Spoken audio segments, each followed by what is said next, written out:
시간이 된 관계로 강의를 시작하도록 하겠습니다.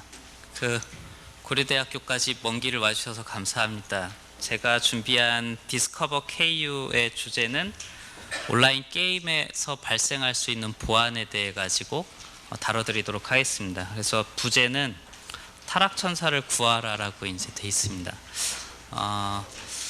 왜 타락천사인지는 맨 끝에 쪽 섹션에 가다 보면은 이제 좀 이 봇을 쓰는 사람들의 유형에 대해 가지고 좀 설명이 나왔기 때문에 이해가 되실 겁니다.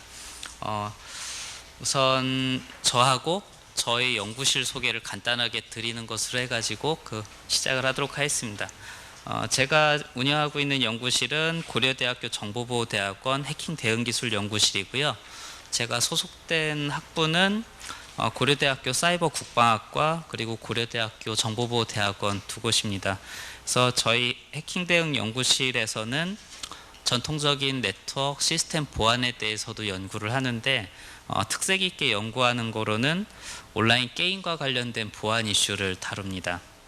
그래서 온라인 게임 보안하면은 이제 떠올리셨으면 하는 게 뭐냐면 여기 오실 정도면 이제 게임에 대해서는 대략 관심이 있으실 거라 생각이 되는데 게임상에서 게임 봇이라는 게 있습니다. 자동 사냥을 해주는 소프트웨어나 하드웨어라고 생각하시면 됩니다. 그래서 이러한 게임 봇이 사실은 게임 회사뿐만 아니라 정상적인 게임 플레이를 하는 다른 일반 유저들한테도 악영향을 많이 미치는데 이런 게임 봇을 탐지하고 차단할 수 있는 기법에 대해서 연구를 주로 합니다. 그리고 이 게임 봇을 가지고 기업화돼 가지고 금전적인 이익을 취하는 곳을 우리가 작업장이라고 부릅니다. 영어로는 여기 나와 있는 골드 파머 그룹이라고 돼 있습니다. 그래서 이제 이 골드 파머 그룹을 어떻게 하면은 탐지할 수 있을지에 대해 가지고 연구를 하고 있고요. 그리고 게임 현금 거래라든가 사설 서버 탐지 및 차단에 대해서도 연구를 같이 하고 있습니다. 들어가기 전에 일단 간단하게 제 소개를 드리겠습니다. 이제 저는 카이스트에서 학사, 석사, 박사를 마쳤고요. 카이스트 재학 시절에는 쿠스라는 보안 동아리에 있었습니다. 이제 좀 오래된 일이긴 한데 카이스트하고 포항공대하고 해킹 전쟁이 있었을 때 당시에 마지막 동아리 회장을 맡았습니다. 그래서 쿠스 동아리에서 보안 쪽으로 1세대로 활동을 했었고요. 그 뒤에 시스템 프로그래밍 하는 동아리였던 스팍스라는 동아리하고 그다음에 쿠스가 해체된 뒤에 또 보안 쪽으로 동아리 활동을 시큐리티 카이스트라는 것을 통해서 했었습니다. 그래서 이제 보안 쪽은 제법 일찍 접하게 되는데요. 94년도에 정보보안 쪽에 대해서 첫 눈을 떠서 공부를 하기 시작했고요. 그다음에 99년도 8월에는 국내에서 보안 컨설팅 쪽으로는 가장 처음으로 보안 컨설팅 전문 업체를 창업했었습니다. A3 시큐리티라는 회사고요. 지금은 저는 이제 다 관계를 정리한 뒤이긴 하지만은 아직도 회사는 잘 운영이 되고 있습니다. 그리고 2004년부터 2010월까지는 2010년도까지는 NC소프트에서 정보보안 쪽을 총괄을 했었습니다. 그 뒤에 학교로 와가지고 이제 정보보안 쪽으로 가르치는 일을 하고 있습니다. 그래서 이제 제가 여러분께 오늘 온라인 게임 보안에 대해서 알려드린 이유가 뭐냐면 네트워크 보안하고 쪽도 계속 각광을 받을 겁니다. 요즘이라면 모바일 보안도 이제 계속 각광을 받겠죠. 근데 사람들이 지금 많이 안 하고 있는 영역 중에서 내가 강점을 가질 수 있는 게 뭔가를 찾는 게 되게 중요한 것 같습니다. 그래서 저는 이제 해커이면서 동시에 또 학자로서 연구를 계속 잘 해나가고 싶은 소망이 있습니다. 여기 있는 거는 유인물을 참조해 주십시오. 최근에 게임 보안과 관련된 연구들인데 말씀드리고 싶은 거는 온라인 게임과 관련돼서 좋은 학회들에서도 많이 관심을 가지고 이런 논문들을 받아주고 있습니다. 그래서 여러분들이 나중에 연구를 더 하실 일이 있게 된다면은 여기에 있는 논문들 리스트들을 같이 참조하셔 가지고 관련 학회에 투고를 하시면 아마 좋은 성과를 내실 수가 있을 거라 생각이 됩니다. 그러면은 오늘 이제 메인 스토리로 들어가겠습니다. 일단 이 서두에 요약해 둔 것 자체가 온라인 게임 보안에 대해서 아주 간단하게 하지만 그 전곡을 가장 잘 찌르고 있는 말이라 생각이 됩니다. 온라인 게임 보안이라고 하는 거는 게임 봇과 골드 파머들, 이제 작업장을 돌리는 사람들과 게임 회사들 간의 끝없는 전쟁입니다. 이게 게임 회사들에서 봇을 별로 탐지를 안 하는 거 아니냐, 불량 사용자들 제재를 별로 안 하는 거 아니냐 이렇게 생각할 수도 있는데, 정말로 끊임없이 제재를 함에도 불구하고 방어 기술보다는 공격 기술이 워낙 빨라가지고 도저히 막을 수가 없는 상황이라고 보시면 되겠습니다. 그래서 어떤 것들이 있는지 좀 들어가기 전에 일단 게임에서 보안이라는 게 과연 어떤 의미에서 가능한 것이 좀 넓은 의미에서 설명을 드려보겠습니다. 우리가 어택이라고 하는 부분을 다른 용어로 익스플로잇이라고 좀 범위를 좁혀서 표현하기도 합니다. 시스템의 취약점을 이용해 가지고 공격을 성공해내는 행위를 우리가 익스플로잇이라고 부릅니다. 더 좁게 익스플로잇이라는 단어를 해석하면은 해킹 프로그램, 해킹 툴 이런 걸 보고도 익스플로잇이라고도 부릅니다. 정의 자체를 좀 제대로 표현을 해보면 우리가 체제라고 번역을 할 수도 있겠죠. 시스템이라고 하는 거는 체제니까요. 어떠한 시스템에서 구축해둔 보호 조치를 우회해서 악용하는 모든 행위는 우리가 어택 또는 익스플로잇이라고 부르고요. 이게 광의적으로 보면 이게 다 해킹이라고 볼 수가 있습니다.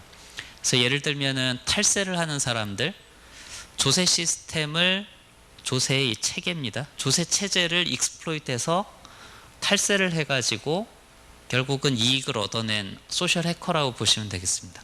그 다음에 개그맨 같은 경우에는 사람은 이제 체면이 있으니까 웬만한 허투른 농담에는 잘 안 웃죠. 시시하니까요.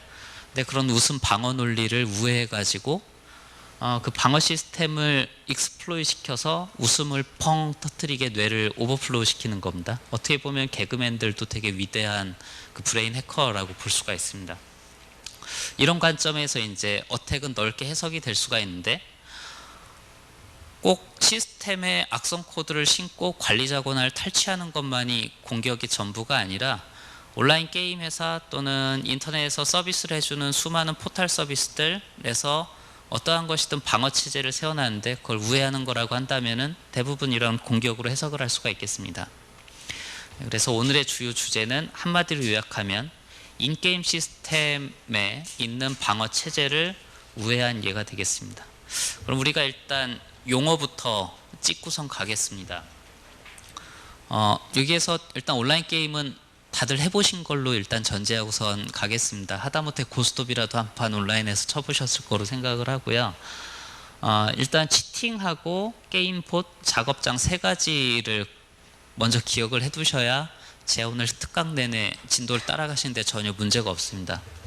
일단 치팅은 게임 안에서 승부상의 이익을 얻을 목적으로 게임 프로그램이나 메모리 또는 게임에 세이브된 데이터라든지 이걸 조작하는 행위가 치팅입니다.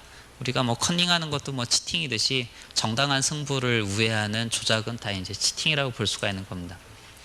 근데 이제 게임봇은 치팅하고는 좀 다른 개념입니다.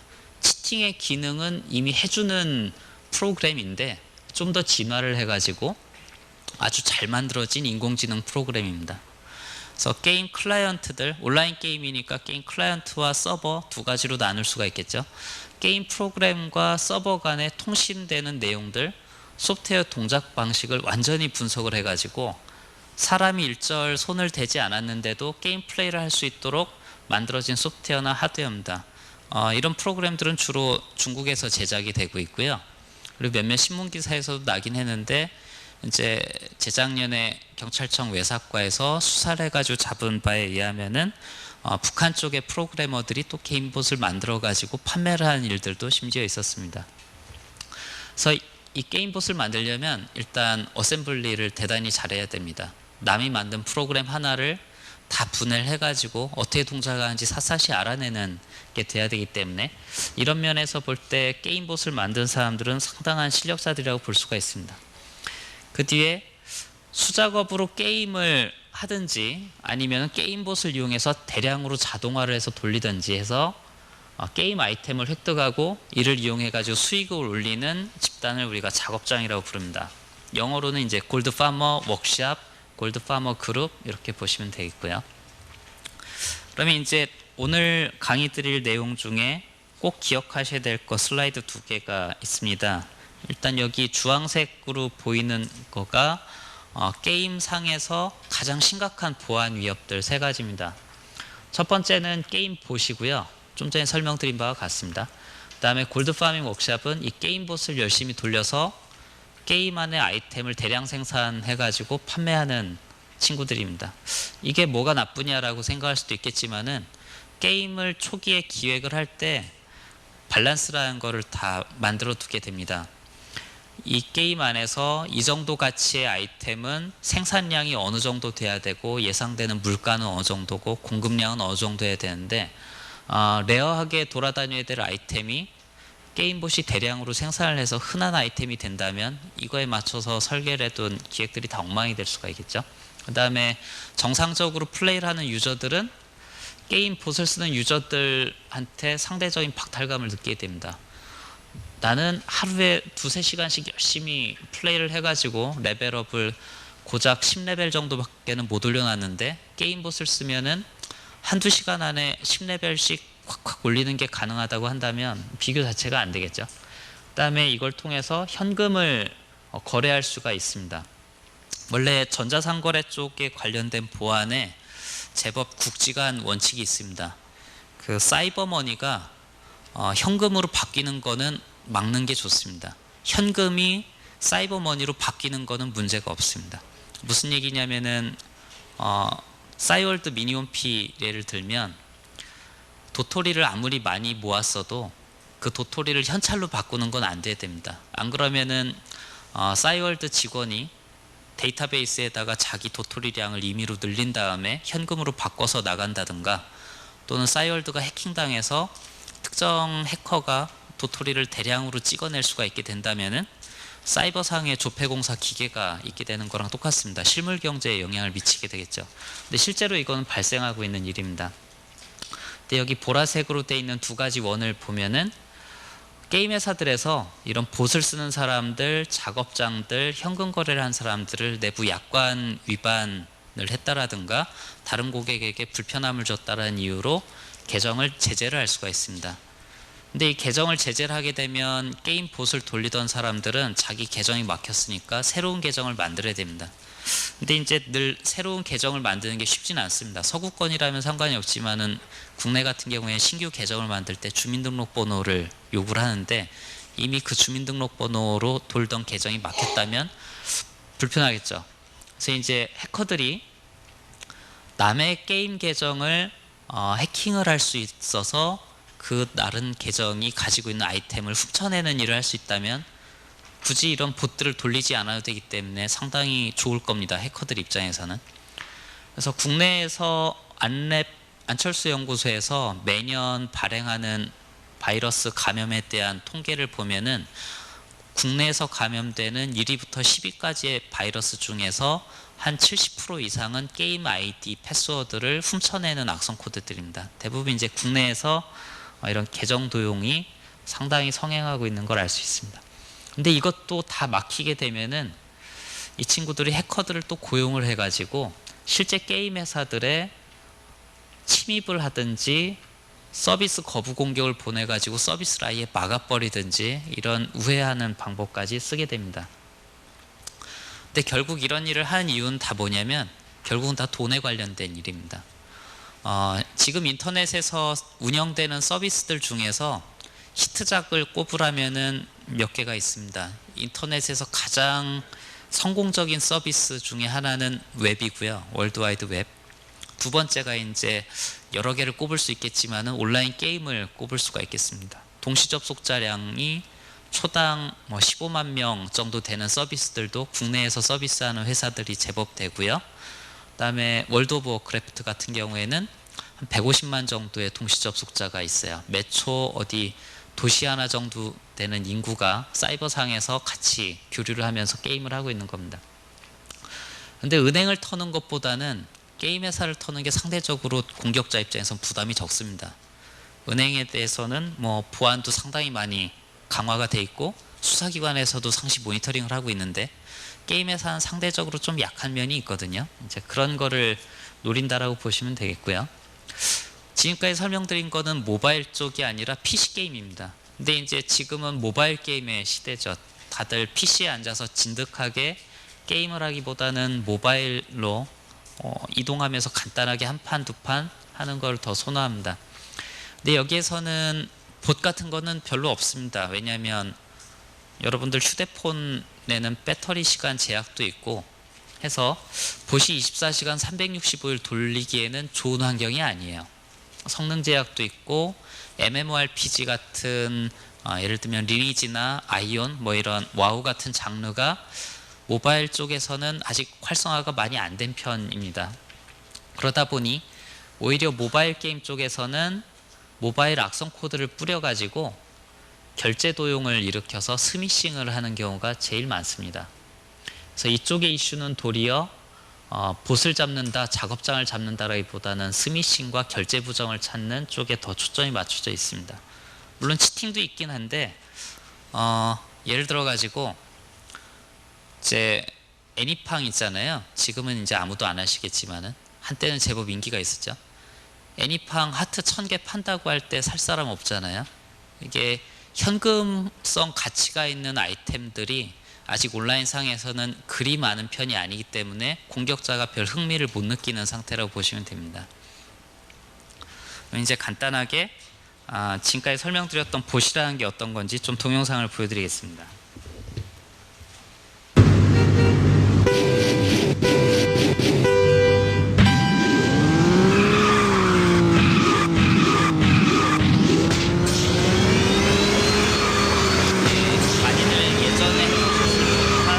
카트라이더 게임인데 속도를 상대적으로 좀 비교를 해보겠습니다.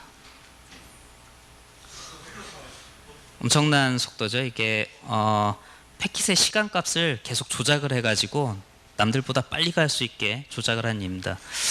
이렇게 스피드액이 됐어도 컨트롤하는 저 사람도 참 대단하죠. 그 다음에는 월핵이라고 하는 거를 보여드리겠습니다.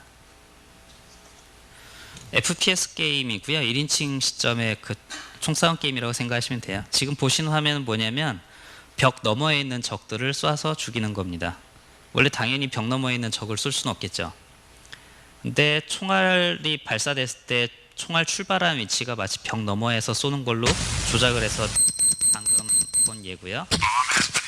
지금 이 동영상의 관전 포인트는 가운데 있는 십자 관역입니다.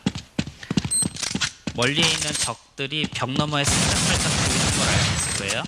벽 너머에 있는 적들을 쏠 수도 있고 적이 나타나면 자동으로 타겟팅을 해줍니다. 천천히 보시면 적이 나타남과 동시에 관역이 적의 자동으로 타겟팅이 돼가지고 왼쪽 버튼 클릭만 하면은 바로 그냥 쏠 수 있게 돼 있습니다.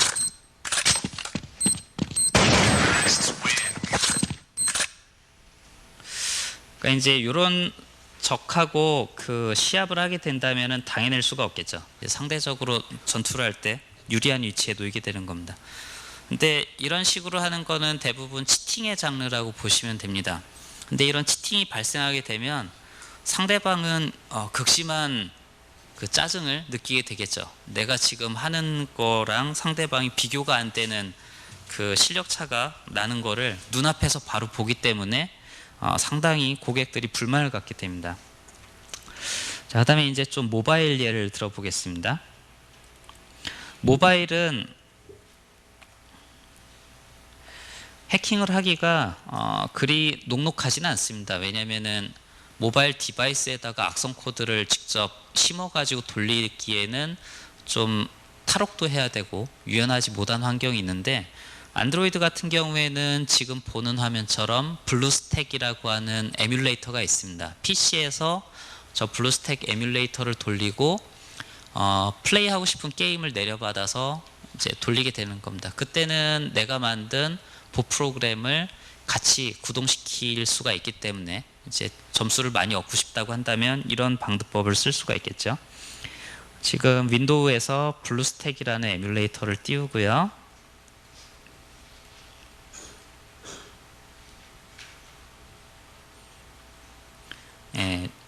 인기가 좀 많이 가시긴 했지만 아직도 중장년층이 제법 하고 있는 애니팡을 띄웁니다.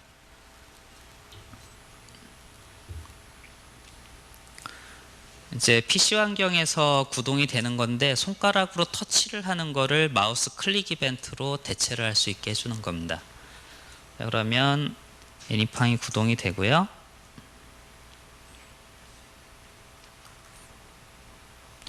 한번 게임을 사람이 수동으로 해보겠습니다. 여러분이 처음 손가락으로 휴대폰에서 애니팡 할 때랑 비슷한 상황일 겁니다. 동물 3마리가 의외로 잘 안 맞춰지죠. 그래서 이건 안 되겠다, 좀 치팅을 해야겠다 라고 생각을 해가지고 미리 짜놓았던 애니팡 그 치팅 툴을 같이 띄웁니다. 이제부터는 마우스 클릭을 하지 않고 인공지능 프로그램이 스스로 동물 3마리를 찾아가지고 알아서 터치면서 플레이를 하게 됩니다. 지금 마우스는 이쪽에 와 있죠. 우측에 마우스가 위치해 있고요.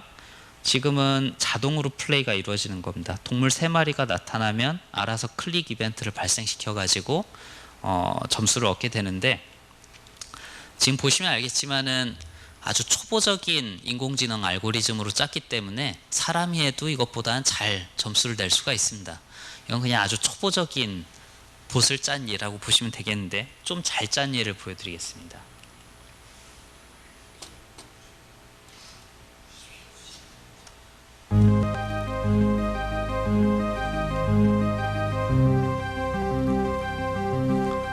여기서 사람이 해주는 일은 딱 하나 있습니다. 폭탄이 나왔을 때 폭탄 누르는 것만 사람이 해주면 돼요. 타이밍 봐가지고. 아까보다 상당히 빠른 속도로 진행이 되죠.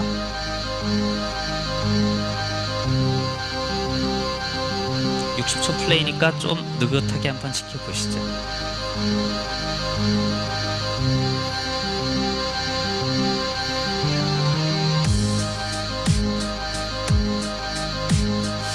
여기에서 친구들 리스트에 등록된 상태로 플레이를 하면은 친구들은 놀랄 거예요. 아니, 이런 엄청난 점수를 이 친구가 하다니. 그리고선 상당히 좀 불쾌감을 느끼겠지만 이 회사에서는 굳이 제재를 안 합니다. 왜냐면은 이 봇 플레이를 했다고 해봐야, 치팅을 했다고 해봐야 노출되는 범위가 그 사람의 친구 몇 명 정도로 한정이 되거든요. 그 다음에 이게 금전적인 이득을 얻을 수 있는 플레이도 아니고 해서 치팅이 있는 건 알지만 굳이 고치지 않는 거라고 보시면 되겠습니다.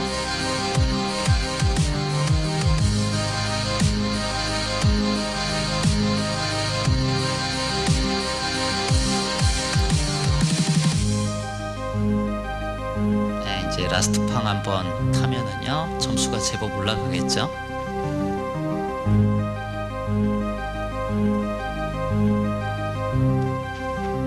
92만 점 이렇게 간단히 얻을 수가 있습니다. 좀 전에 이제 설명했지만 회사에서 이런 취약점들을 적극적으로 고치냐 안 고치느냐는 고려해야 될 사항이 여러 가지가 있어요. 모바일 게임 여러분들 애니팡 다음에 드래곤 플라이트라는 것도 기억이 좀 나실 테고, 요즘 유행하는 뭐 퍼즈도라 같은 것들도 있고 한데, 퍼즐 앤 드래곤 뭐 이런 것도 있긴 한데, 모바일 게임 지금 애니팡만 봐도 추억이 가물가물하듯이 히트작이라고 해도 수명이 3-4개월 정도가 보통이에요. 취약점을 찾은 다음에 고쳐서 다시 패키징해서 올릴 때쯤에는 이 게임이 여전히 히트를 하고 있을지 매출이 꺾였을지 알 방법이 전혀 없습니다. 그러니까 이제 게임 회사에서는 수정을 해서 업로드를 하는 시간에 새로운 게임 하나를 더 만드는 게 더 이익이 될 수가 있습니다. 자, 그러면은 게임 회사에서는 이런 거를 만약에 탐지해낸다고 하면 어떻게 해야 될까라는 걸 좀 떠올리시면 되겠어요.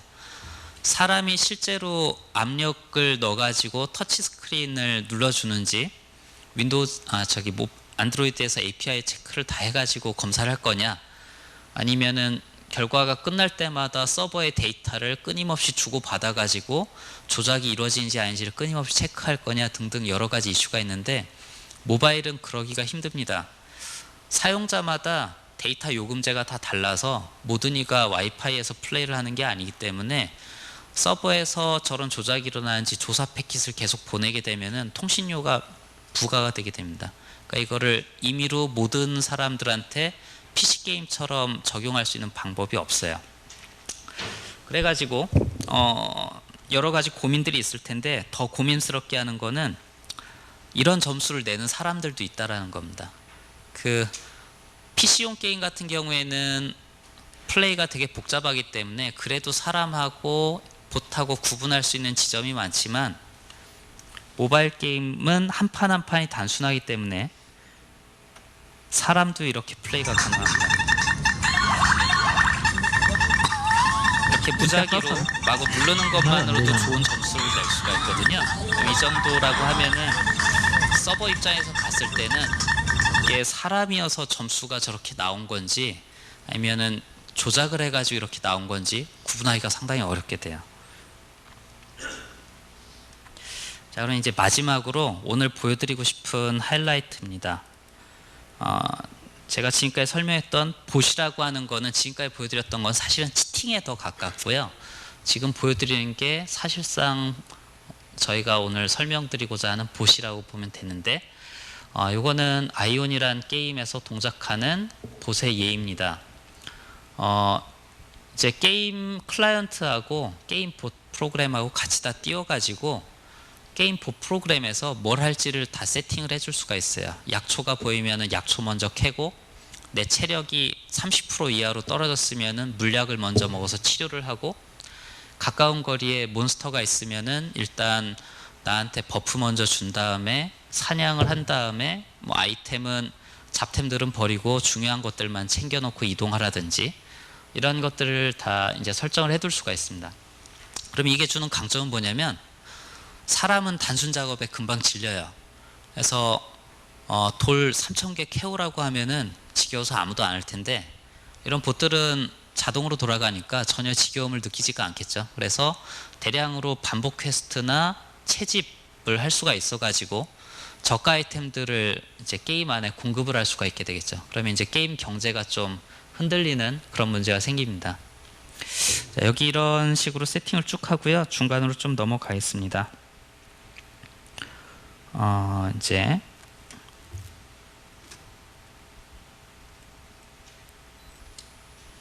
지금부터 보고 계신 거는 사람이 손을 일절 대지 않고 봇이 스스로 동작하면서 게임을 하는 예를 지금 보고 계십니다. 원격에 몬스터가 발견이 되면은 전투로 들어가 가지고 이 몬스터를 잡습니다.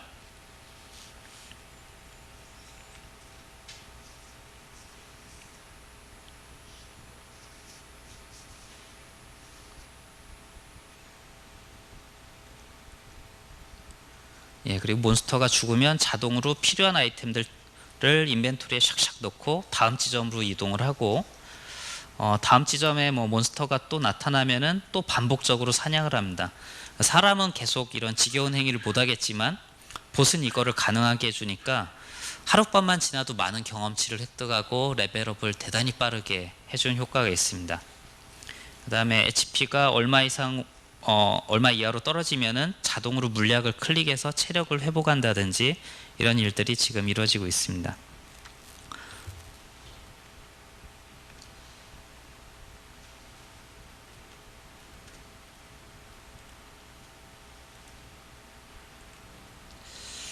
자, 그럼 이제 동영상들은 좀 즐겨 보셨을 겁니다. 그럼 이제 본론으로 들어가서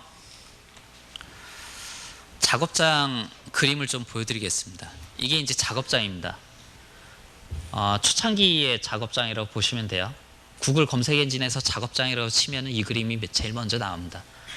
그 사용자들이 어디 PC방 같은 건물에 모여가지고 1인당 여러 대의 PC를 두고 수작업으로 플레이를 해가지고 아이템을 모으고 있는 화면이에요.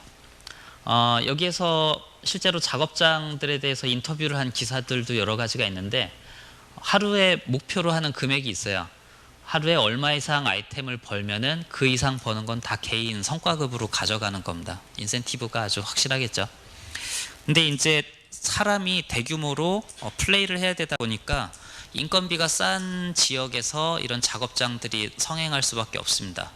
최초에는 우리나라에서도 이런 작업장들이 많이 성행했었는데 시간이 지나면서 이제 중국이나 동남아 쪽으로 이전을 해서 플레이가 이루어지고 있어요. 그다음에 지금 두 번째로 보는 그림은 호칭하기에 따라서 좀 다른데 2세대 작업장입니다. 사람이 아무도 없죠. 빈 의자 몇 개만 있고 저렇게 렉에 나름 이제 최신식 PC들 쫙 설치를 해두고 완전히 자동화돼서 돌아가야 됩니다. 그러니까 이제 인건비 걱정을 별로 안 해도 됩니다. 전기세만 지불할 수가 있다면은 상당한 이익을 낼 수가 있습니다. 실제로 작업장을 운영했던 사람하고 인터뷰를 어떤 신문에서 했던 적이 있는데 많이 벌 때는 한 달에 1,500만 원에서 2,000만 원 정도를 순이익으로 남기는 게 이제 좀 다반사라고 합니다. 그러니까 이제 사이버머니를 그만큼 팔 수 있는 경제 시장이 형성이 돼 있다는 겁니다. 그래가지고 이 작업장들을 한번 분석을 해보면 이렇게 나눠볼 수가 있어요. 우리가 보통 신경을 많이 쓰고 관찰하는 쪽은 주로 이쪽입니다. 이렇게 사람이 봇을 써가지고 완전 자동화해서 플레이를 하든 아니면 봇도 쓰면서 직접 플레이도 하면서 반자동으로 하든 작업장에서 기업화돼 가지고 대량으로 아이템을 취득하고 공급하는 이런 것들을 탐지 제재하는 쪽에 초점이 맞춰져 있었습니다. 이게 이제 골드 파머들인데 사실 더 무서운 쪽은 이쪽입니다. 작업장에서 이렇게 취득한 사이버 머니를 일일 몇 프로 정도씩 뱅커 통장 계정이라고 부른 거에다가 끊임없이 공급을 하게 됩니다. 그러면 이 친구가 이 돈을 가지고 실제로 아이템을 구매하고 싶은 사람과 연결을 해서 현금 거래를 해주게 됩니다. 이쪽이 돈을 많이 버는 것 같아 보이지만은 실제로는 이쪽이 돈을 더 많이 벌고 같은 집단에서 운영되는 경우가 많습니다. 그럼 이제 사람들은 왜 굳이 돈을 내고 아이템을 사고 싶어 할까라는 건데 남들보다 편하게 레벨업을 할 수 있는 방법이 있다면 이게 얼마나 좋은 일이겠어요.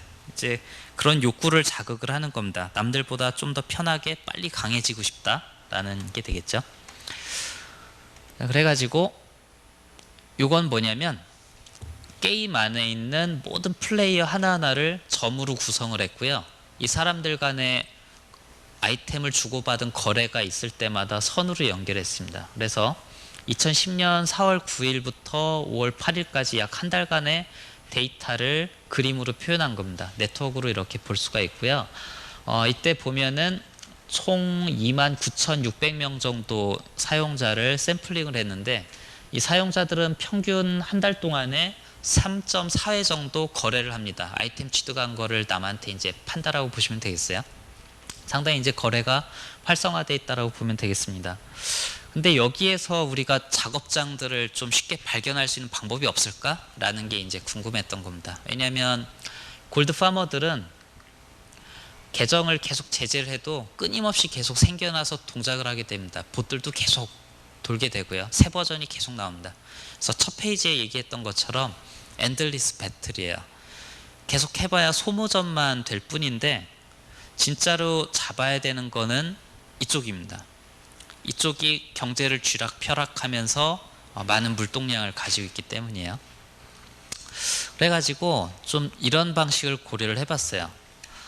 몇 가지 아이디어를 떠올렸는데 우리가 친구한테 밥을 10번 정도 사면은 친구가 나한테 밥을 한두 번은 사줄 거예요. 그죠? 사람이니까 미안하니까 또는 뭐 신세 10번 졌으면 한 번은 갚잖아요. 그 다음에 내가 친구한테 선물을 줄 때 내가 가진 재산이 주머니 안에 10만 원이 있으면은 선물을 주더라도 나도 생활비를 꾸려야 되니까 한 3, 4만 원 정도를 최대한으로 예산으로 잡아서 친구한테 선물을 해줄 거야. 6만 원 가지고 나도 한 달간 살아야죠. 근데 좀 비정상적으로 내가 가진 재산이 10만 원밖에 안 되는데 9만 8천 원을 아낌없이 한 달 내내 한 6번, 7번 일방적으로 주기만 하고 받는 게 전혀 없다면은 이거는 이제 뭔가 되게 이상한 겁니다. 셔틀 관계가 형성이 돼 있든가 뭔가 미묘한 관계겠죠. 그래서 좀 전에 얘기 드린 것처럼 유니디렉셔널하게 한 방향으로 계속 주기만 하고 자기가 가진 재산의 90% 이상을 기꺼이 주기만 하는 사람들만 추려봤어요. 그랬더니 아까 잡다한 그림들은 사라지고 이런 굵직한 그림 두 개가 나옵니다. 잘 보면 부채살처럼 이런 형성된 선들이 보일 거예요. 다수가 한 점을 향해서 상납을 하고 이 선이 또 다른 사용자한테 거래가 이루어지고 이런 부채살 모양들이 부분 보일 겁니다. 근데 잔챙이들까지 다 잡을 수는 없잖아요. 그러려면 너무 손이 많이 드니까 정말로 대규모로 큰 금액을 만지고 쥐락펴락하는 거상들, 큰 작업장들만 한번 추려보기 위해 가지고 금액이 일정 금액 이상인 것만 한번 추려봅니다. 그럼 이제 아까보다 더 이쁜 그림이 나왔어요. 이 친구들이 소위 이제 작업장들이에요. IP를 분석해 보면은 중국, 동남아 이런 곳에서 접속을 해가지고 시장을 이제 교란하는 친구들입니다. 아까보다 더 뚜렷한 그림이 보이죠? 이 중에서도 전체 작업장 물동량의 상위 80%를 쥐락펴락하는 친구들만 추려보면은 이런 친구들을 찾을 수가 있습니다. 작업장 중에서도 이제 악의 축이 되겠어요. 그래서 이런 네트워크 분석 기법을 이용하면은 매번 게임 클라이언트에서 봇을 탐지하는 게임 보안 프로그램 이런 것들을 많이 돌리지 않더라도 거래는 사람들이 작업장을 돌리려면 할 수밖에 없거든요. 어차피 작업장이 할 수밖에 없는 액션을 이용해 가지고 손쉽게 잡아낼 수가 있습니다. 그럼 이제 골드 파머들을 다 잡아버리는 것보다 이렇게 뱅커들, 현금 거래와 커넥션이 맺어진 애들만 선별적으로 제재하는 게 훨씬 더 효과적이라고 볼 수가 있습니다. 그 다음에 이런 만화가 있어요. This is Game이라는 곳에서 제법 유명한 카툰 작가가 그린 그림을 보았습니다. 작업장이 있으면 아까 2세대 작업장 사진 생각나시죠? 사람 아무도 없고 PC들만 잔뜩 쌓여있고 의자, 빈 의자 한 두세 개 있었던 작업장에서 이렇게 봇을 돌리고 있으면은 GM이 게임 안에서 반복 사냥을 계속 한다든가 말 한마디도 안 하면서 반복 퀘스트만 하고 있는 친구들을 이제 의심 계정으로 등록을 해가지고 대화를 해봅니다. 보통 봇이라면은 대화를 했을 때 응답이 상당히 좀 현저하게 떨어지게 됩니다. 근데 이제 요즘 봇들은 당연한 얘기겠지만은 채팅 응답 기능이 다 내장이 돼 있어요. 게임 안에 GM이 누군지도 알고요. 그래서 GM이 말을 걸면 안녕하세요, 저 봇 아니고요, 사냥 중입니다, 말 걸지 마세요, 뭐 이런 자동 응답이 튀어나오는데 그럼에도 불구하고 꿋꿋이 계속 말을 걸면은 했던 얘기가 계속 반복이 되면서 나오게 돼요. 그런 걸로 이게 봇이 아닐까라고 의심을 하게 됩니다. 근데 이제 봇도 살아남아야 되니까 자동응답 한두 번 날리면서 사람으로 추론합니다. 그럼 이제 사람이 얼른 그 PC에 가가지고 채팅을 이어받아서 하게 되는 겁니다. 그러면 이제 봇인지 사람인지 원격에서는 구분이 안 되는 상황이 오는 겁니다. 우리가 이제 전산학 쪽에서 제일 재미난 문제 중에 하나가 저 원격에 있는 사람이 AI냐 사람이냐를 구분하는 튜링 테스트가 있는데 이러면 이제 튜링 테스트는 다 저 공중 너머로 가는 겁니다. 자, 그 다음에 이런 것도 있어요. 요거는 실제로 경쟁이 많아서 봇 만드는 회사들끼리 인수합병도 치열하고요.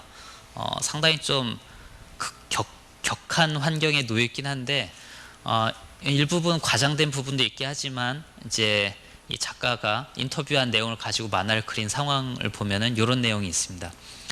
오토 만드는 회사가 너무 많아지니까 오토가 상대방 회사 오토를 인식을 해가지고 그 오토를 죽이게 되는 거예요.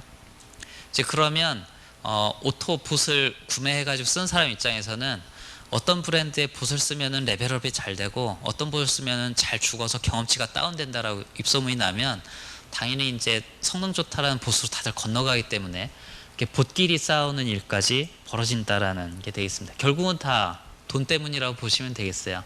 그리고 봇 서비스하는 회사들 보면은 서비스가 상당히 좋습니다. 그 온라인에서 결제를 하면 당일 전달이 되고요. 그다음에 원격 PC에서 설치도 다 해주고 정기 방문 점검도 해주고 아주 고객 만족도가 상당히 높아요. 업데이트 서버는 뭐 미국에 있다든가 글로벌한 곳이 많습니다. 그래서 이제 이 영화 보셨는지 모르겠는데 로봇과 로봇끼리 싸우는 일이 이제 사실상 발생하고 있는 겁니다. 그리고 아까 얘기 드렸던 작업장 탐지 룰을 간단하게 보면은 이렇게 도식화할 수가 있습니다. 일방적으로 자기가 가진 재산을 정기적으로 송금하는 녀석들이 있어요. 대개 레벨이 중간 레벨 이상들인 경우가 많고, 레벨이 셀수록 사냥에 특화되어 있으니까 생존력이 높겠죠. 근데 이 친구들은 자기가 재산을 안 가지고 있을수록 좋아요. 제재당하면 가지고 있는 사이버 재화가 압류당하기 때문에 가진 재산을 최대한 빨리 옮기는 거를 선호합니다. 그래서 이제 통장 계정으로 옮기게 됩니다. 통장 계정은 레벨이 대개 1레벨, 2레벨 정도예요. 그 어떠한 플레이도 하지 않아요. 괜히 플레이했다가 보수로 제재당할 수가 있으니까 오로지 재산만 자기 통장에다가 넣어두는 역할을 합니다. 그리고 요게 현금 거래를 하고 싶어하는 사람들한테 팔려나가게 되는 구조입니다. 자, 그래가지고 이런 거를 한번 떠올려 보시면 좋을 것 같아요. 돈으로 살 수 없는 것들이라는 책이 있습니다. 마이클 샌델 교수가 이런 책을 썼어요. 정의란 무엇인가 뭐 이런 거 쓴 교수인데, 돈으로 살 수 없는 모든 인간에게 공평한 자산이 이제 시간이 있어요. 근데 봇은 이 시간을 치팅해 줄 수 있는 툴이에요. 근데 이제 이 책에 나와 있는 예제를 좀 보면은 대부분 히트 상품들은 인간에게 누구나 공평한 시간이란 자산을 조작해주는 서비스들이 히트 상품이 많이 돼요. 유원지에서 돈을 내면은 나 대신 줄을 서게 해주는 대행 서비스, 이런 것들도 되게 인기리에 성행하고 있고, 원래는 내가 비행기나 버스를 탈 때 누구나 선착순으로 줄 서야 되는데 내가 돈을 많이 내서 VIP가 되면은 줄 안 서고 프리스티지 클럽, 뭐 스카이 무슨 클럽 해가지고 줄 안 서고 바로 들어가게 돼요. 이것도 시간을 치팅해 주는 거죠. 봇도 마찬가지입니다. 그리고 다 돈 때문이기도 하고요.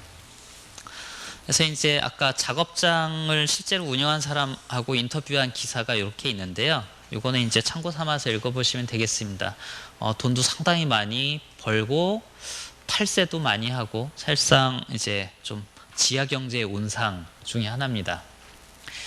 그 다음에 이제 이런 작업장 때문에 파생된 부가 사업도 나타나고 있어요. 작업장 구축 서비스입니다. 그래서 쾌적하게 작업장 환경을 마련해주는 이런 회사 이름도 되게 좀 괴이하죠. 작업장 서비스라고 아예 회사 이름을 붙여가지고 구축해주는 곳도 나오고 있습니다. 어떻게 보면은 이런 음지의 비즈니스여서 그렇지 온라인 게임이 이 시장에 직업 창출에 공헌하는 바가 의도한 바는 아니지만 상당히 크다는 것도 좀 볼 수가 있습니다. 그러면 이제 데이터를 실제로 분석한 예를 설명을 드리겠습니다. 지금까지는 조금 가볍게 들으셨을 거고요. 지금부터는 좀 집중을 해주시면 아주 재미난 사실들을 많이 알 수 있을 겁니다. 아까 우리가 전통적인 방법으로는 게임 클라이언트에서 봇을 탐지해주는 게임 가드나 핵쉴드 이런 프로그램을 이용해 가지고 봇을 잡는 게 전통적인 방법이었어요. 근데 이게 별로 좋지는 않아요. 사용자들이 무지무지 불편해하고 싫어합니다. 근데 이제 아까 거래라는 걸 가지고 봇을 잡았듯이 게임 안에 불량 유저들을 잡을 수 있는 방법들은 되게 다양합니다. 게임 서버의 로그를 분석해 가지고 게임 안에서 장사하는 봇들이 계속 스팸을 하는 것들을 쉽게 잡을 수가 있어요. 사용자들이 사용자들한테 보낸 쪽지가 하나 있을 때마다 점과 점을 선으로 연결해주고 많이 보낸 사람을 가운데에 모아주고 색깔을 짙게 했습니다. 그러면 이제 요 가운데 있는 요 소수는 이 게임 안에서 모든 유저들한테 쪽지를 한 번씩 다 보낸 적이 있는 대규모 스패머입니다. 이런 식으로 이 사람들만 순식간에 착 추려내면은 굳이 게임 서버에서 모니터링을 일일이 하면서 계속 외치기 해서 짜증나게 한 사람들을 그때그때 안 잡아도 될 수가 있을 겁니다. 효율이 상당히 올라가겠죠. 그 다음에 이것도 마찬가지로 거래량을 많이 일으키면 일으킬수록 굵은 원을 가지게 되고 색깔을 짙게 했습니다. 요 반경이 큰 원을 가지는 사람들이 거상 또는 이 사람들이 악의적인 용도로 활동하고 있었다면 작업장이 되겠습니다. 그다음에 이제 데이터 분석을 하면은 재미난 것들이 많은데, 일단 인간이 얼마나 이기적이고 악한지를 보여주는 대표적인 차트입니다. 요거는 이제 보통 우리가 게임 회사에서 게임 기획을 할 때 사용자들이 온라인에서 활동을 더 왕성하게 하고 사용자들 간의 친밀도를 높여서 이탈하는 걸 방지하려는 대표적인 예로 게임을 할 때 퀘스트를 많이 시켜요. 친구들하고 파티 플레이도 많이 해서 억지로라도 플레이어들끼리 친하게 하고 길드에 가입하게 합니다. 그게 이제 설령 게임이 재미가 없어도 같이 뛰었던 친구들이 있으니까 이 게임 계속한다라는 식으로 이탈을 방지하는데 좋은 장치가 되는데, 실제로 그런지를 보면 또 그렇지도 않아요. 게임마다 다르겠지만 요거는 국내에서 제법 유명한 MMORPG 데이터를 분석을 한 예입니다. 모니터링을 약 2달 정도 가까이 봤는데 이 기간 동안에 길드의 흥망성쇠를 봤어요. 계속 흥하는 길드, 이 기간 동안에 계속 멤버들이 순증가하면서 성공을 이뤄낸 길드가 있는가 하면은 이 기간 동안에 모든 길드원들이 탈퇴해가지고 길드 마스터 한 명만 남아있거나 길드가 아예 해산돼 버린 경우가 이제 망한 길드예요. 근데 이제 길드가 성공할 때 인구가 이렇게 계단식으로 팍팍팍팍 뛰는데, 인구가 이렇게 증가할 때 그 전후로 해서 무슨 일이 있었는지를 추적을 해봤어요. 그랬더니 기존의 전통적인 방식대로 예상했던 대로 길드 인구가 증가할 때는 소셜 액션들을 했어요. 같이 파티 플레이를 했다든가 공성전을 했다든가 레이드를 했다든지 해서 친구들이랑 자주 노는 건 역시 좋은 거잖아 라고 생각할 수도 있는데, 망하는 길드도 인구가 팍팍팍 빠져나갈 때 파티를 하고 레이드를 하고 공성전을 했어요. 그래서 이렇게 인원들이 이탈을 한 사유들을 보면은 파티 플레이를 끝난 다음에 노획물들의 분배가 공정치 않다라고 생각하거나, 파티 플레이를 하면서 저 사람이 되게 삽질을 많이 했다, 짜증난다 이러면은 그대로 이탈을 일으키게 됩니다. 그래서 이제 길드 성장 쇠락에 모두 다 관여돼 있어요. 여기에서 말하고 싶은 거는 2개예요. 사람은 의외로 게임 같은 온라인 세상에서건 오프라인 세상에서건 되게 이윤 추구를 많이 하는 특징을 가지고 있습니다. 그렇기 때문에 봇이 더 활성화가 된다고 보면 돼요. 실제로 파티 플레이를 하는 친구들하고 친구 네트워크, 친구 관계들하고를 같이 분석을 해보면 나랑 친구 관계 있는 사람 따로, 파티 플레이를 잘하는 사람 따로예요. 아무리 친해도 레벨이 낮거나 플레이 스킬이 적으면은 안 놀아줘요. 이제 이런 특징도 발견할 수가 있는데 재미난 것들도 몇 개 있습니다. 일단 한번 탈퇴를 한 사람은 또 길드를 또 탈퇴를 해서 자기가 만족을 얻을 때까지 계속 탈퇴를 하는 반복 행위를 하는데, 이거 한 2-3번 하다 보면은 원래 자기가 속했던 길드로 되돌아오는 경우가 많습니다. 그래서 이제 구관이 명관이라고 여기나 저기나 다 별반 볼 일 없으니까 애초에 아는 사람 좀이라도 있던 대로 돌아가자, 뭐 이런 것들도 볼 수가 있고, 한 번 배신한 사람은 2번 이상 배신할 확률이 무척 높다, 뭐 이런 것들도 알 수가 있습니다. 근데 이게 인간의 보통 특징인데, 길드가 작업장으로 구성이 되어 있는 경우에는 조직의 배신이란 없죠. 탈퇴와 배신이란 있을 수가 없어요. 아주 극명하게 다른 특징을 보여줍니다. 이게 이제 사람 길드와 작업장 길드와의 또 다른 점입니다. 그래서 이제 우리 게임 사용자들을 가만히 데이터 분석을 해보면 봇과 사람이 미묘하게 다른 점들을 좀 발견해낼 수가 있는데, 이런 특징들이 있다는 걸 좀 전제를 해보면은 어떻게 봇들을 대응을 할지 좀 살펴보겠습니다. 그 중에서 이 섹션 3에서는 그간 온라인 게임 회사들이 봇과 작업장에 대처를 해왔던 좀 역사를 한번 적어볼게요. 여기 좀 몇 가지 부제를 달았습니다. 이 NC소프트의 리니지라는 게임이 있습니다. 아주 유명하죠. 여기 이제 크로스랭커 에피소드 3 동영상 시작 공식 동영상을 딱 보면은 싸움을 피할 수가 없다면 이라고 딱 멘트를 멋있게 던지고 끝까지 너랑 함께 싸우겠다 이래가지고, NC소프트는 대단히 봇을 철저하게 배격하는 편인데 그게 이런 문구에서 유래한 게 아닌가 생각이 돼요. 근데 이게 꼭 지혜롭다고 볼 수는 없습니다. 수많은 소송들이 계속 벌어지고 있어서 난 봇이 아닌데 왜 제재를 했느냐부터 시작해가지고 봇을 쓴 게 뭐 나빠 이런 식으로 유저들이 엄청난 항의를 해대기 때문에 상당히 곤란함을 겪고 있습니다. 그거에 비하면 이제 손자병법에서는 가장 고수들은 싸우지 않고서도 이길 수 있는 방법을 찾는다, 이런 명언이 있습니다. 그래서 일단 한번 볼게요. 2008년도까지 국내 온라인 게임 회사들 대부분이 강력한 제재 정책을 고수를 했어요. 그래서 봇을 일단 썼다라고 탐지만 하면은 무조건 제재, 또는 제재까지는 안 하더라도 더 이상 접속을 못 하도록 봇을 쓰는 프로세스를 죽이고 탁 게임 접속을 튕겨냅니다. 그러다 보니 단점들이 많았어요. 게임 봇 탐지하는 솔루션이 오진을 하게 되면은 정상적인 유저들도 엄청나게 튕겨가게 되고, 이것도 보안 솔루션이다 보니까 다른 보안 솔루션들하고 충돌을 일으켜서 블루 스크린을 띄운다든가 문제가 많습니다. 그다음에 또 최악의 단점은 뭐냐면, 봇을 만든 사람들이 이렇게 봇을 만들면은 얘가 튕겨내는구나를 쉽게 알아요.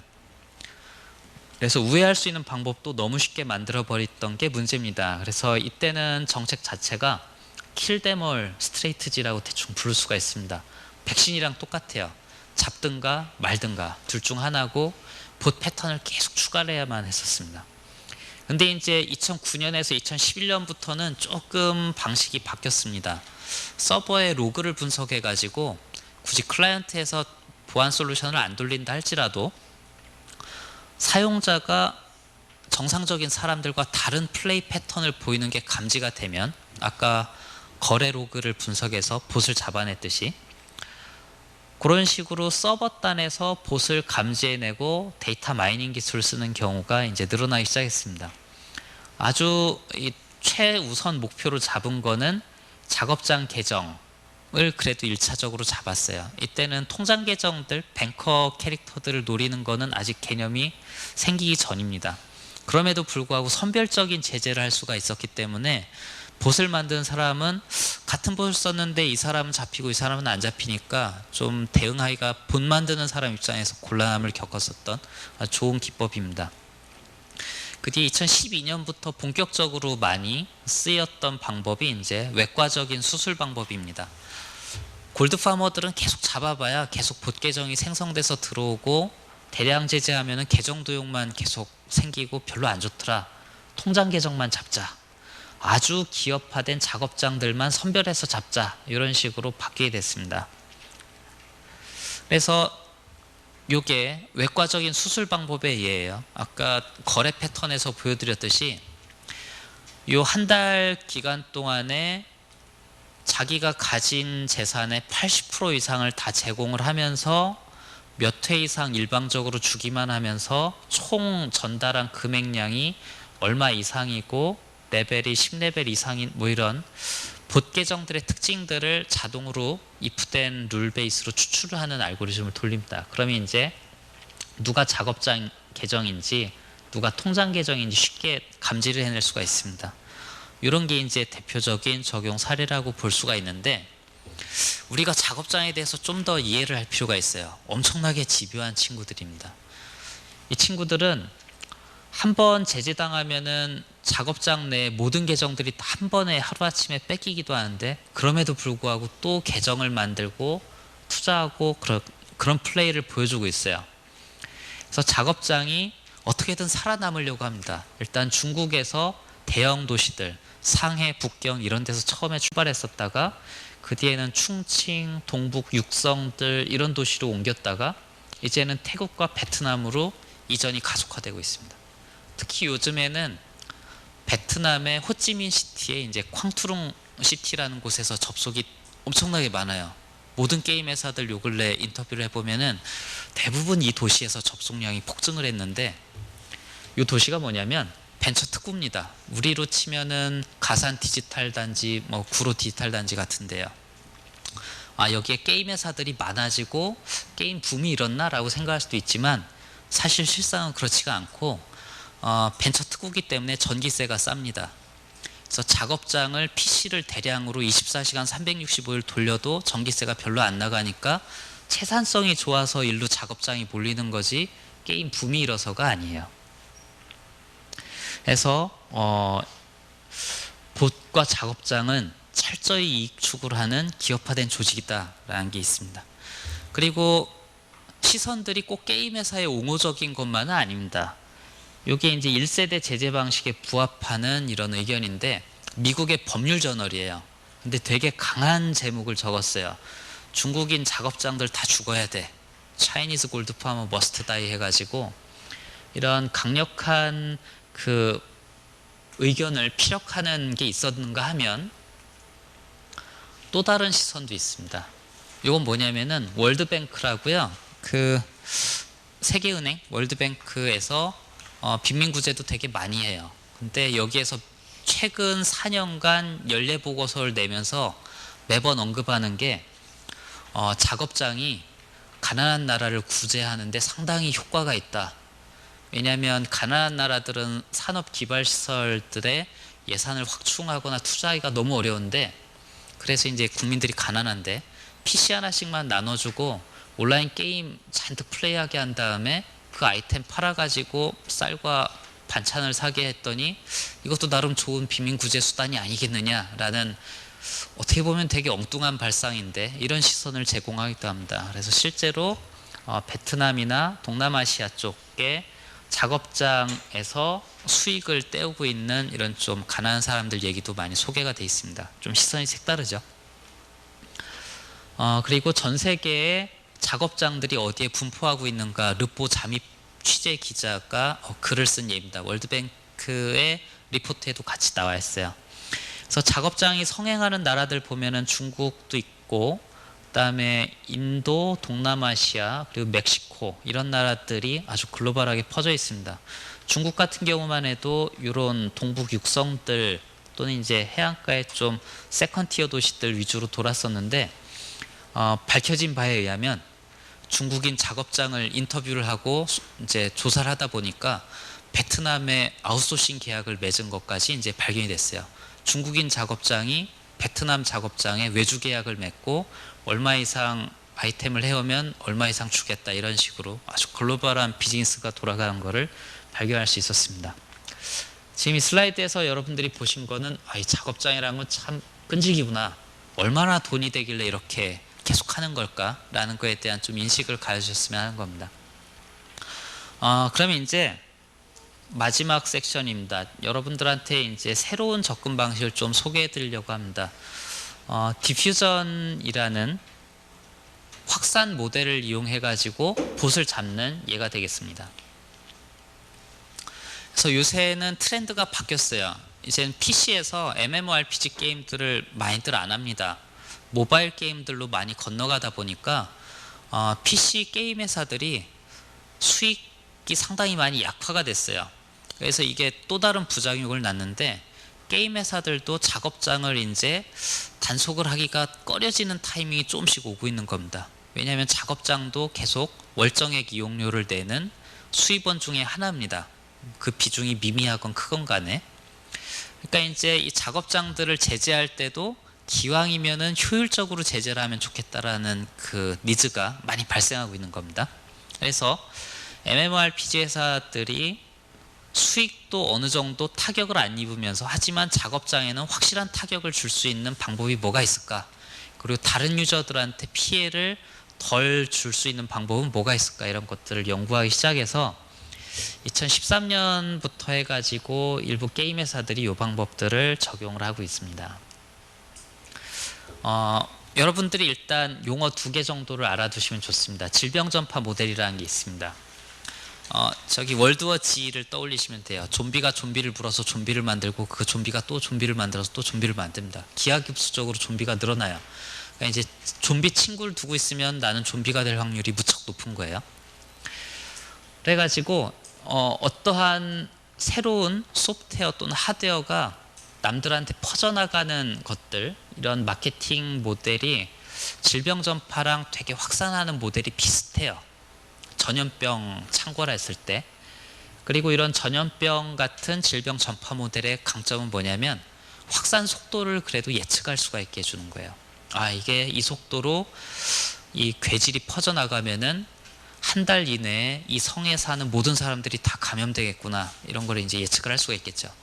이제 월드워지 영화에서도 봤지만 이 성의 몇 프로 이상이 좀비에 감염되면은 확산 속도가 너무 빠르니까 이 성을 포기하고 떠나는 게 빠르겠다라든가, 아직 확산 속도가 완만하니까 이 좀비들을 때려잡아야겠다라든가, 이런 의사결정을 할 수가 있습니다. 그래서 실제로 사용자들한테 설문을 해보면 아주 재미난 의견들을 받을 수가 있어요. 보시랑은 좀 다르긴 한데 다른 캐릭터들을 게임 안에서 죽이는 거, 전투를 해가지고 죽이는 게 이제 PK라고 보통 부르죠. 플레이어 킬을 어떤 계기로 하게 됐느냐, 왜 멀쩡하게 잘 지내는 다른 플레이어를 죽였냐, 이런 거를 물어보면은 이제 음성 변조 뭐 이런 목소리 나오면서 저도 꼭 처음부터 했던 건 아니고요. 남한테 제가 죽다 보니까 저도 그러고 싶어지더라고요. 뭐 이런 의견들이 참 많았어요. 그 다음에 봇을 어떤 계기로 사용하게 됐나요 하면은 저도 꼭 처음부터 그랬던 건 아닌데 남들이 쓰는 걸 보니까 또는 남들이 쓰면 좋다는 얘기를 들으니까 나도 쓰고 싶어지더라. 그리고 봇을 쓴다고 해도 다 잡히는 것도 아닌데 뭐 안 쓰는 것 자체가 바보 아니에요? 뭐 이런 식으로 얘기가 됩니다.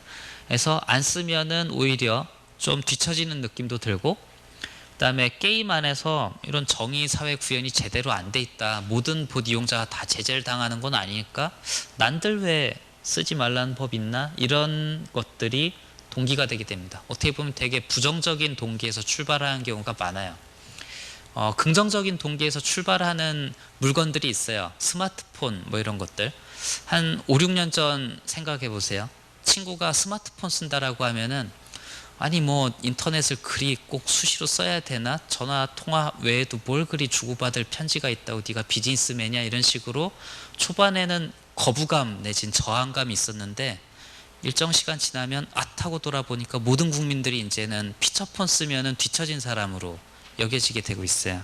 이런 게 이제 대표적인 질병 전파 모델입니다. 그래서 긍정적인 형태로 전파되는 것도 있지만 부정적으로 전파된 대표적인 예가 이 사진입니다. 노스페이스 잠바.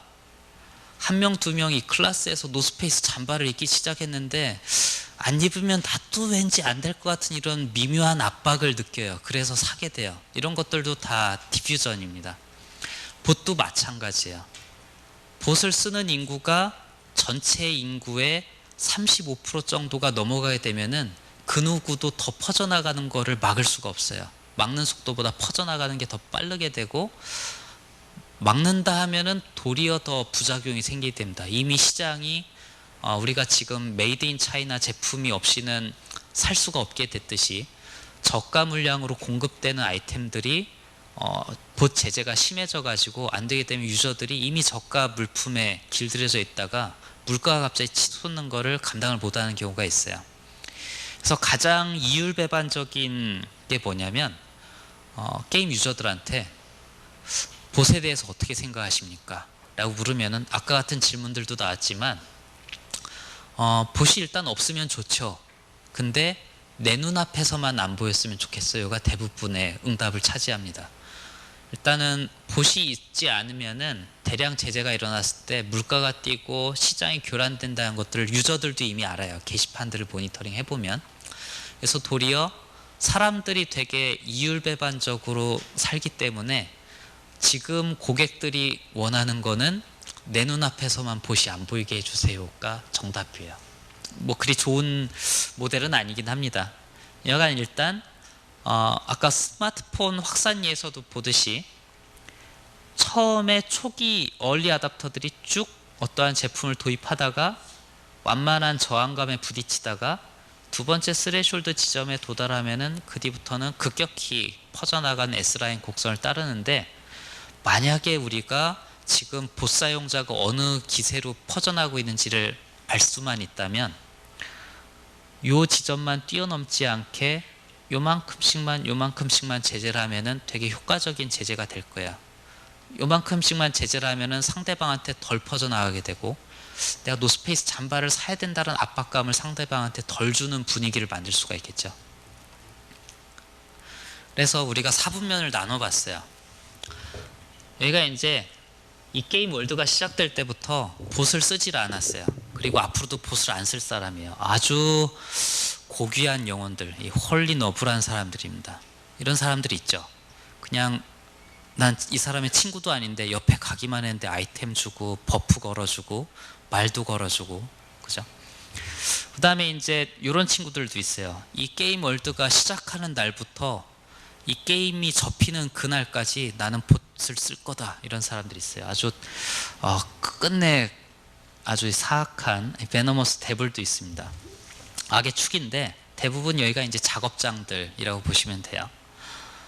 그러면 이제 이런 사람도 있지 않겠느냐. 돌아온 탕자, 페니텐트, 일단 봇을 한번 썼는데 그래, 내가 봇을 쓰는 건 그리 좋은 일이 아닌 것 같아. 이제부터는 선량하게 내 스스로 플레이를 해야지.